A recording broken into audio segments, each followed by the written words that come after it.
Hi! For today, we will have a snack review ng mga snacks ng Kazakhstan. So, unahin natin tong Lay's. Bale, parang ano siya, sour cream flavor siguro siya. Kasi yung lettering is lettering ng Kazakhstan. So, this is Lay's. Siguro sweet and sour flavor to. Sour cream. And let's see. Most of the snacks na nabili namin is nagre-range lang naman siya ito. Siguro from 300 to 500 tenge, which is 473 tenge is $1 US. So parang ganun, doon na lang kasi dollar. Always base your conversion to dollar. So ito siya. Yes, tingnan natin.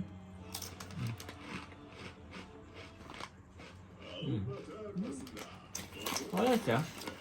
Parang hindi siya sour cream. So, parang may...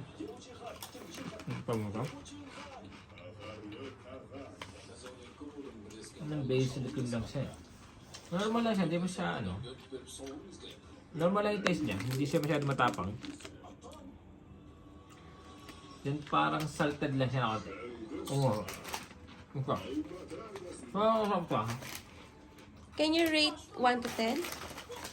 Hindi ko masasabi kasi ano, depende sa food brands mo. Ito tama lang to sa parang gusto mo lang ng medyo ano ng Lay's flavor. Yung simple lang na taste. Hindi maalat, hindi maasim. Hindi yung mga ganun. Kasi may mga Lay's flavor na dito na sobrang asim, sobrang alat. Ganun. Ito nasa mid lang talaga yung lasa. Okay, next. So ma'am, pero kung local brand to eh.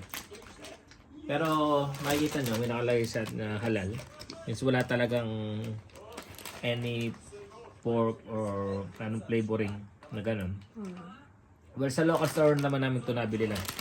Sa mga local store namin ito binili dito. So, beef barbecue flavor malamang siya. Lagyan natin. Parang siyang potato. Parang siyang potato chips kasi yun. From the drawings niya. Kasi bihira kasi yung may English translation dito sa mga ano products sila.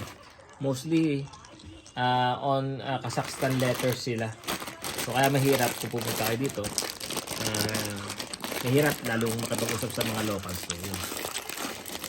Kaya we advise na kung pupunta kayo dito sa Kazakhstan, unang-unang gawin nyo, mag-download kayo ng Yandex Translator. So, para, ito kasi pwede mong i-read sa Yandex Translator para makita mo kung ano yung meaning niya sa English. Hindi ko tinignan siya kanina. Pero, from the pictures na lang. Ang tumayat siya. Parang ano, hindi na cheapy tawag. Yung barbecue flavor sa atin na ano. Chippy? Ang Pilipino. Parang malapit tayo sa Clover. Yeah, sa Clover lang siya. Pero may pagka-barbecue flavor doon. Harap! Sarap. Harap na siya. Can you rate 1 to 10? Hindi pa siya mag-rate. Pero siguro nasa 8. Okay. Ano ka? For halal food, sarap siya. May halal food. Cheers. Okay, next. Next, ito naman. Hindi ko alam ano ito eh. Nuts nila ito eh. Local nuts din. Local nuts na ano. Hindi pala na sa Yandex. So, yun. Basta pumunta kayo sa Kazakhstan, try na mag-ano talaga kayo ng Yandex Translator. Kasi ito, pwede makakita na. Pero kung bawa, kakain kayo sa mga restaurants dito, mahirap kasi local kasi nakapag-English. Tapos yung menu nila is nasa Kazakhstan letter nga nila.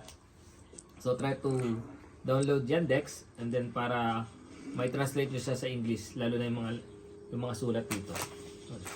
Ito, let's go back to this one. Nuts lang naman siya, mani.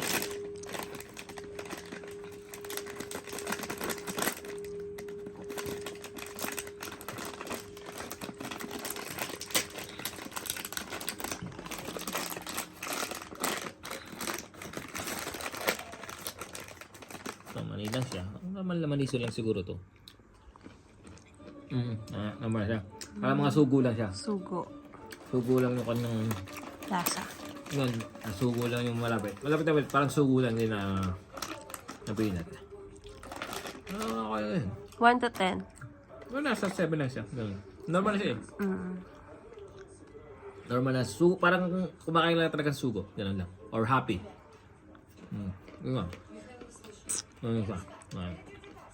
Sabi ito. Next, chocolate nila. Yes, ito. Malamang ano ito siya. Local chocolate siya. Kasi may sulat na Kazakhstan. Kaya chocolate lang nakalagay. Wala mo anong flavor na chocolate kasi wala na naman siyang English translation. Number 10. Ang gandahan nila itong chocolate na to. Pag binuksan mo siya, yung cover niya, yan. Makikita nyo, ito yung parang nasa flag ng Kazakhstan. So maganda ito pa sa lubong ha. Sa mall lang namin ito nabili sa ano ba ito? Kahit sa mall. So para siyang SM Save More, mga ganun ang dating niya. Nasa loob lang siya ng mall. Yung grocery sa loob ng mall. Sa Dotsky Plaza. Yan na. Galmart. Galmart yun, Galmart. Yan yung parang ano nila dito eh. SM Save More or ganun. Nakakuha. Okay, testing natin. Hindi ko pa nakikita ko ano to eh. Pero parang normal snacks lang din siya. Kasi manalalayo. Mga chocolate siya. Chocolate nga lang. Yan. Hindi natin may flavoring sa ano. Wala. Pure black. Wala siyang feeling.